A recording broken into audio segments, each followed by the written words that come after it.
Hai Verlita, aku baru aja dapat pekerjaan nih di perusahaan yang baru. Dan aku masih mencari pemahaman mengenai pajak penghasilan.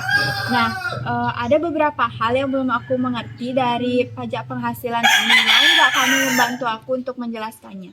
Tentu saja Apsari, pajak penghasilan memang sedikit rumit kalau baru pertama kali dihadapi. Tapi apa yang membuat kamu bingung? Nah, pertama-tama yang membuat aku bingung tuh mengenai cara penghitungannya.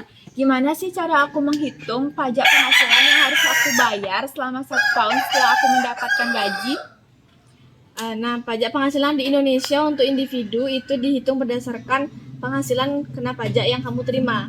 Penghasilan kena pajak itu adalah total penghasilanmu dikurangi penghasilan yang tidak kena pajak dan pengurangan-pengurangan lainnya. Maksudnya penghasilan tidak kena pajak itu gimana? Nah, penghasilan tidak kena pajak itu juga disebut PTKP, yang dimana setiap tahun ada batasan PTKP yang ditentukan oleh pemerintah. Misalnya tahun 2024 batas PTKP wajib pajak pribadi itu di sekitar 60 juta per tahun. Berarti kalau kamu memiliki penghasilan di bawah jumlah itu, maka kamu tidak perlu membayar pajak penghasilan. Oh, jadi kalau penghasilanku melebihi PTKP yang ditentukan, aku baru terkena pajak penghasilan itu ya? Iya, betul sekali. Setelah menghitung mengurangi PTKP dari total penghasilanmu, sisa penghasilan itu disebut penghasilan kena pajak. Nah, dari situ baru dihitung pajaknya berdasarkan tarif yang berlaku.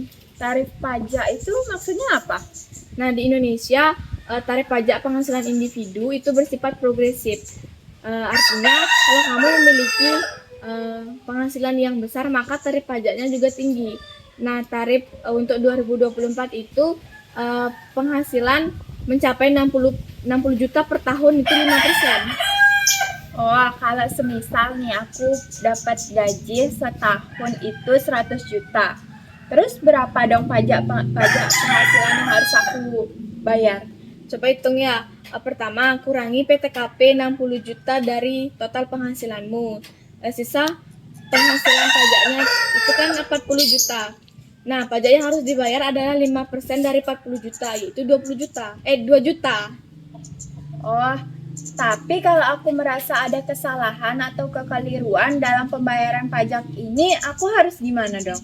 Nah, kalau kamu kalau ada kesalahan atau kamu merasa kurang bayar, itu kamu bisa melakukan pembetulan melalui SPT. SPT itu surat pemberitahuan tahunan yang harus dilaporkan setiap tahun. Nah, SPT ini juga merekapitulasi semua penghasilan dan pajak yang harus kamu bayar. Nah, kalau kamu ada kesalahan, kamu bisa membayarnya dengan melakukan pemberitahuan pembenaran.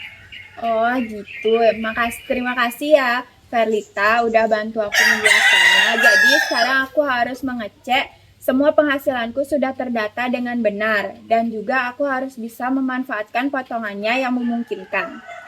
Iya, sama-sama Apsari, tentu saja kamu pastikan kamu juga mengikuti pembaruan terbaru tentang peraturan pajak agar kamu tidak ketinggalan informasi. Pasti itu Verlita, makasih ya atas penjelasannya. Sekarang aku jadi lebih mengerti mengenai pajak penghasilan yang harus aku bayar.